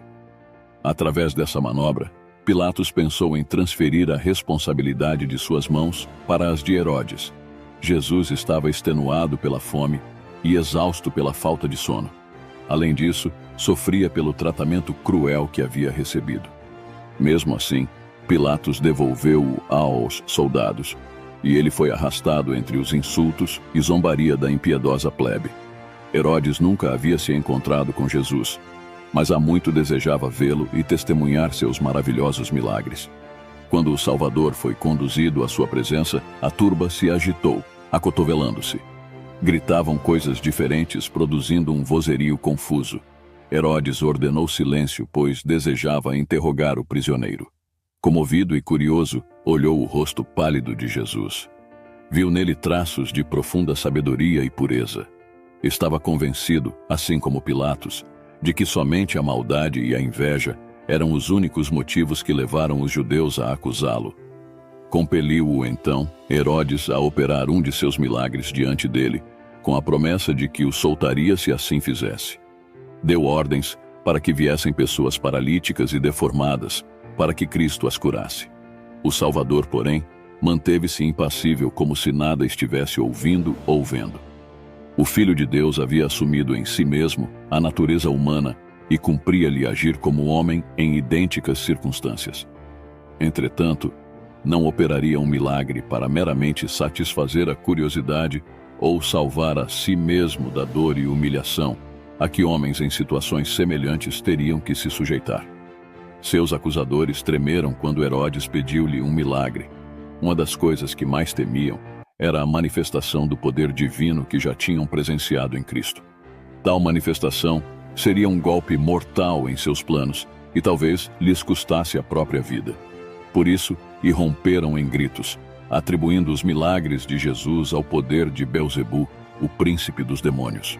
Aquele ouvido que sempre estivera atento aos clamores da miséria humana, achava-se agora surdo à ordem de Herodes. Aquele coração, que sempre se comovia com o apelo do mais vil dos pecadores, fechou-se ao rei presunçoso, que não sentia necessidade de um salvador. Irado, Herodes voltou-se para a multidão e declarou Jesus um impostor. Mas seus acusadores sabiam que não se tratava de nenhum impostor, posto que haviam presenciado muitos de seus feitos poderosos. Então, o rei começou a insultar e ridicularizar vergonhosamente o Filho de Deus. Mas Herodes, juntamente com os da sua guarda, tratou-o com desprezo e, escarnecendo dele, fê-lo vestir-se de um manto aparatoso. Herodes não ousou confirmar a condenação de Jesus. Desejava livrar-se daquela terrível responsabilidade e então enviou-o de volta a Pilatos. Quando os judeus voltaram da presença de Herodes trazendo Jesus de volta ao tribunal, Pilatos ficou muito aborrecido e perguntou-lhes o que queriam que ele fizesse. Lembrou-lhes de que já o havia interrogado e não encontrara nenhuma culpa nele. Recordara-lhes as acusações que fizeram contra ele, mas nenhuma prova convincente fora apresentada para confirmar uma única acusação. Conforme foi mencionado anteriormente, levaram-no à presença de Herodes, que era judeu como eles mesmos, e ele nada encontrou para que fosse condenado à morte. Contudo, para apaziguar os acusadores, Pilatos disse: "Portanto, após castigá-lo, soltá-lo-ei." Nisso, Pilatos mostrou sua fraqueza, pois se sabia que Cristo era inocente, por que mandaria castigá-lo? Assim fazendo, comprometia-se com o erro. Os judeus não mais esqueceram disso durante o julgamento. Haviam conseguido intimidar o governador romano, e agora, tirando vantagem disso, haveriam de pressioná-lo até conseguir a condenação de Jesus. A multidão, em alvoroço, exigia mais e mais a vida do prisioneiro. Enquanto hesitava em relação ao que fazer, recebeu uma carta de sua esposa que dizia: "Não te envolvas com esse justo, porque hoje em sonho muito sofri por seu respeito." Pilatos, ao ler a carta, empalideceu. O povo, ao perceber sua hesitação, redobrou a insistência. Ele sabia que precisava tomar alguma atitude. Era costume, no período da Páscoa, soltar um prisioneiro que o povo escolhesse. Os soldados romanos haviam capturado há pouco um criminoso de fama, chamado Barrabás. Era ladrão e assassino. Então Pilatos voltou-se para a multidão e perguntou-lhes com seriedade: "A quem quereis que eu vos solte, a Barrabás ou a Jesus, chamado Cristo?" Toda a multidão, porém, gritava: "Fora com este! Solta-nos Barrabás!" Pilatos emudeceu de espanto e desapontamento. Entregando o julgamento ao povo, ele havia perdido a dignidade e o controle da multidão. Daí em diante, tornou-se apenas um joguete nas mãos do povo. Eles o levavam aonde queriam.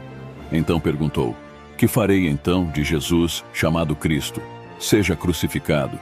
Responderam todos: "Que mal fez ele?" perguntou Pilatos. Porém cada vez clamavam mais: "Seja crucificado."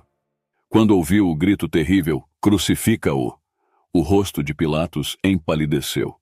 Ele não imaginara tal desfecho. Repetidas vezes havia declarado Jesus inocente, contudo o povo insistia em que ele sofresse a mais cruel de todas as mortes. Outra vez perguntou: "Que mal fez ele?" E outra vez o terrível grito ecoou nos ares: "Crucifica-o!" Pilatos fez o último esforço para despertar-lhe simpatia. Mandou que tomassem a Jesus, completamente exausto e coberto de feridas, e o açoitassem na presença de seus acusadores. Os soldados, tendo tecido uma coroa de espinhos, puseram-lhe na cabeça e vestiram-no com um manto de púrpura. Chegavam-se a ele e diziam: "Salve, Rei dos Judeus!", e davam-lhe bofetadas. Cuspiram nele, e uma perversa mão arrancou a vara que lhe haviam posto nas mãos, e com ela golpeou-lhe a coroa em sua fronte, a ponto de os espinhos penetrarem em suas têmporas e o sangue jorrar pelo rosto e barba. Satanás liderava os soldados cruéis em seus abusos contra Jesus. Queria incitá-lo a algum tipo de vingança, se possível, ou levá-lo a operar um milagre para livrar a si mesmo e assim frustrar o plano da salvação. Uma única mancha em sua vida humana, ou uma única falha em suportar o terrível teste e o Cordeiro de Deus, seria uma oferta imperfeita, e a redenção do homem teria fracassado. Aquele, porém, que podia comandar as hostes celestiais e chamar em seu auxílio legiões de anjos, sendo que apenas um deles seria suficiente para subjugar a turba cruel, que poderia ter lançado por terra seus atormentadores com apenas um raio de sua divina majestade, submeteu-se a todas as afrontas e ultrajes com uma compostura digna e humilde. Assim como os atos de seus torturadores os envilecia à semelhança de Satanás, a mansidão e a paciência de Jesus exaltavam-no acima da humanidade e provavam que ele era filho de Deus. Pilatos comoveu-se profundamente com a paciência e a resignação do Salvador. Pediu que introduzissem a Barrabás na sala do julgamento e então colocou os prisioneiros lado a lado. Apontando para Jesus, disse em tom solene: "Eis o homem. Eis que eu vou-lo apresento, para que saibais que eu não acho nele crime algum." Ali estava o Filho de Deus, com o manto escarlate e a coroa de espinhos. Desnudo até a cintura, exibia nas costas os vergões extensos e cruéis dos quais o sangue fluía livremente. Seu rosto, manchado de sangue, trazia as marcas da completa exaustão e dor, mas nunca parecera mais belo. Cada traço expressava bondade e resignação e a mais terna piedade para com seus algozes cruéis. Em chocante contraste, achava-se o outro prisioneiro em cujas feições mostrava o criminoso empedernido que era. Entre os espectadores, havia alguns que simpatizavam com Jesus. Mesmo os sacerdotes e príncipes estavam convictos de que ele era quem dizia ser, mas não se renderam. Haviam induzido a turba a uma fúria insana, e novamente os sacerdotes, os príncipes e o povo gritaram: "Crucifica-o! Crucifica-o!" Finalmente, com a paciência esgotada diante de uma crueldade tão vingativa e irracional, disse ao povo: "Tomai-o vós outros e crucificai-o, porque eu não acho nele crime algum." Pilatos fez tudo o que podia para libertar o Salvador, mas os judeus gritavam: "Se soltas a este, não és amigo de César. Todo aquele que se faz rei é contra César." Tais palavras atingiram Pilatos em seu ponto fraco. Ele já se tornara suspeito ao governo romano, e tal notícia a seu respeito seria sua ruína. Vendo Pilatos que nada conseguia, antes, pelo contrário, aumentava o tumulto, mandando vir água, lavou as mãos perante o povo, dizendo: "Estou inocente do sangue deste justo. Fique o caso convosco." Quando Pilatos se declarou inocente do sangue de Cristo, Caifás respondeu com arrogância: "Caia sobre nós o seu sangue e sobre nossos filhos." Essas terríveis palavras foram repetidas pelos sacerdotes e pelo povo. Tremenda sentença acabavam de pronunciar sobre si mesmos, horrível herança para a posteridade. Isso se cumpriu literalmente nas dramáticas cenas da destruição de Jerusalém, cerca de 40 anos mais tarde. Jesus foi levado ao Calvário apressadamente em meio a zombarias e gritos de insulto da multidão. Ao passar o limiar do tribunal, puseram-lhe sobre os ombros feridos a cruz destinada a Barrabás. Os dois ladrões que também seriam crucificados com Jesus receberam a sua cruz. O peso do madeiro era mais do que o Salvador podia suportar, em sua exaustão e sofrimento. Andou apenas alguns passos e caiu desmaiado sob o peso da cruz. Quando voltou a si, a cruz foi outra vez colocada sobre seus ombros. Cambaleou mais alguns passos e outra vez caiu sem sentidos. Seus algozes viram que lhe era impossível carregar aquele peso além de suas forças e ficaram perplexos sem saber quem deveria levar aquele fardo humilhante. Naquele momento, vindo casualmente ao encontro deles, apareceu Simão, um cireneu, a quem obrigaram a levar a cruz até o Calvário. A mãe de Jesus o havia seguido naquela terrível jornada até o Calvário. Ao vê-lo sucumbir exausto ao peso da cruz, seu coração ansiava por prestar-lhe socorro, mas esse privilégio lhe foi negado. O Salvador não soltou um gemido sequer. De seu rosto pálido e sereno, o suor corria fartamente. Os discípulos tinham fugido da cena tão pavorosa. O lagar: "Eu o pisei sozinho, e dos povos nenhum homem se achava comigo." Enquanto os soldados faziam sua obra, a mente de Jesus desviou-se de seus sofrimentos para se concentrar na terrível recompensa que aguardava os seus perseguidores. Tendo piedade de sua ignorância, orou: "Pai, perdoa-lhes, porque não sabem o que fazem." Assim, Cristo conquistou o direito de tornar-se o intercessor entre os homens e Deus. Essa oração abrangia o mundo todo, incluindo cada pecador que existiu ou que viria a existir, desde o princípio até a consumação do século. Logo depois de pregar Jesus na cruz, homens fortes levantaram um madeiro e o fincaram violentamente no chão. Isso causou um intenso sofrimento ao Filho de Deus. Pilatos escreveu então um letreiro em latim, grego e hebraico, o qual mandou afixar em cima da cruz, para que todos pudessem ler: "Jesus Nazareno, o Rei dos Judeus." Os soldados dividiram entre si as vestes de Jesus, mas, como sua túnica era sem costura, contenderam por ela e finalmente fizeram um acordo de que deveriam lançar a sorte para ver quem a levaria. O profeta de Deus já havia predito esse incidente nas Escrituras: "Cães me cercam, uma súcia de malfeitores me rodeia. Traspassaram-me as mãos e os pés. Repartem entre si as minhas vestes, e sobre a minha túnica deitam sortes. Assim que Jesus foi erguido na cruz, desenrolou-se uma terrível cena. Sacerdotes, príncipes do povo e escribas juntaram-se à multidão e romperam em zombarias e insultos contra o Filho de Deus agonizante, dizendo: Se tu és o rei dos judeus, salva-te a ti mesmo. Salvou os outros, a si mesmo não pode salvar-se. É rei de Israel. Desça da cruz e creremos nele. Confiou em Deus, pois venha livrá-lo agora se de fato lhe quer bem, porque disse: Sou filho de Deus. Ao entregar sua preciosa vida, Cristo não teve a alegria do triunfo para animá-lo. Seu coração encontrava-se oprimido pela angústia e ferido pela tristeza. Mas não era o medo da morte a causa do seu sofrimento, e sim o peso esmagador do pecado do mundo que o separava do amor de seu Pai. Isso foi o que quebrantou o coração do Salvador, a tal ponto que determinou sua morte antes do tempo previsto. Cristo sentiu a angústia que os pecadores hão de sentir quando tiverem consciência de sua culpa e reconhecerem estar para sempre excluídos da paz e da alegria do céu. A própria natureza simpatizou com aquela cena. O sol, que até o meio-dia havia brilhado no firmamento, negou seu brilho de repente. Em volta da cruz, tudo ficou mergulhado em trevas, como se fosse a hora mais escura da noite. Essa escuridão sobrenatural durou 3 horas completas. Um terror indizível se apossou da multidão. As zombarias e imprecações cessaram completamente, e homens, mulheres e crianças caíram por terra cheios de pavor.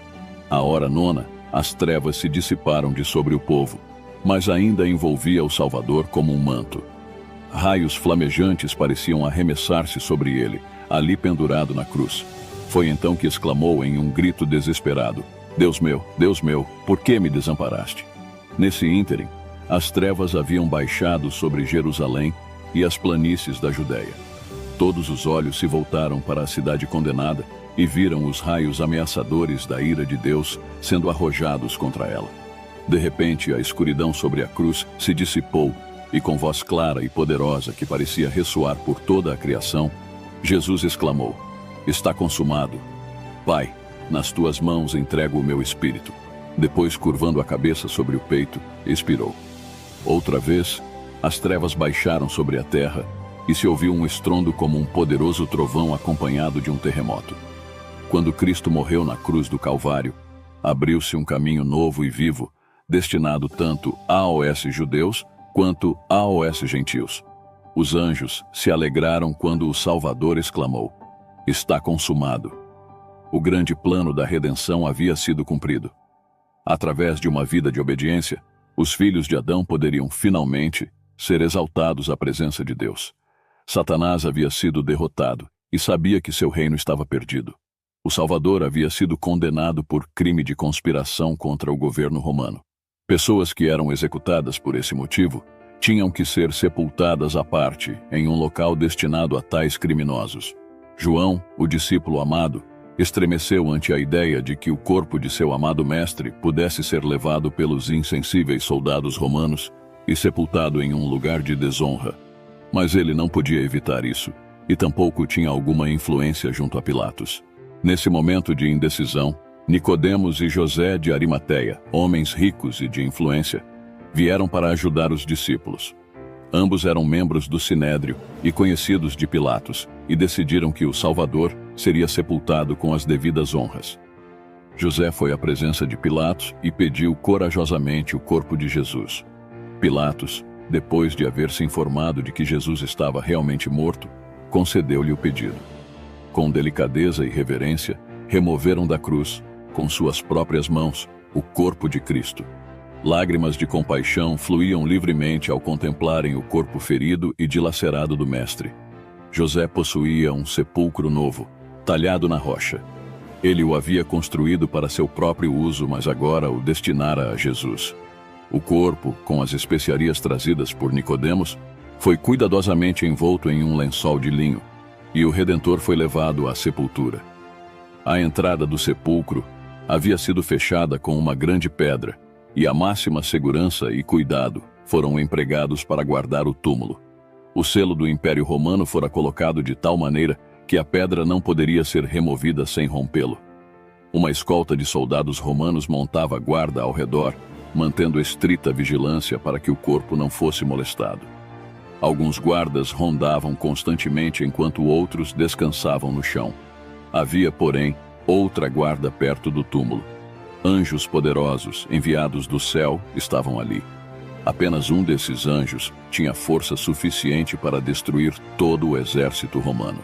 Lucas, em seu relato a respeito do sepultamento do Salvador, fala sobre algumas mulheres que o acompanharam em sua crucifixão, dizendo: então se retiraram para preparar aromas e bálsamos, e no sábado descansaram segundo o mandamento. O Salvador foi enterrado em sexta-feira, o sexto dia da semana. As mulheres prepararam os ungüentos e as especiarias para embalsamar seu Senhor e as deixaram de lado até que o sábado tivesse passado. Nem mesmo o trabalho de embalsamar o corpo de Jesus quiseram fazer no sábado. Passado o sábado, Maria Madalena, Maria, mãe de Tiago e Salomé, compraram aromas para irem embalsamá-lo. E muito cedo, no primeiro dia da semana, ao despontar do sol, foram ao túmulo. Quando se aproximaram do horto, surpreenderam-se ao ver que a pedra havia sido removida e nenhum soldado encontrava-se ali. Maria Madalena fora a primeira a chegar. Vendo que a pedra havia sido removida, correu contar aos discípulos. Quando a outra mulher se aproximou, viu uma luz brilhando no sepulcro e, olhando lá dentro, notou que estava vazio. Demorando-se um pouco mais ali, de repente viram um jovem, vestido em roupas resplandecentes, sentado perto do túmulo. Era o anjo que havia removido a pedra. Com medo tentaram fugir, mas ele lhes disse: não temais, porque sei que buscais Jesus, que foi crucificado. Ele não está aqui. Ressuscitou, como tinha dito. Vinde ver onde ele jazia. E depois, depressa, e dizei aos seus discípulos que ele ressuscitou dos mortos e vai adiante de vós para a Galileia. Ali o vereis. É como vos digo. Quando as mulheres olharam novamente para o túmulo, viram outro anjo reluzente, que lhes perguntou: por que buscais entre os mortos ao que vive? Ele não está aqui, mas ressuscitou.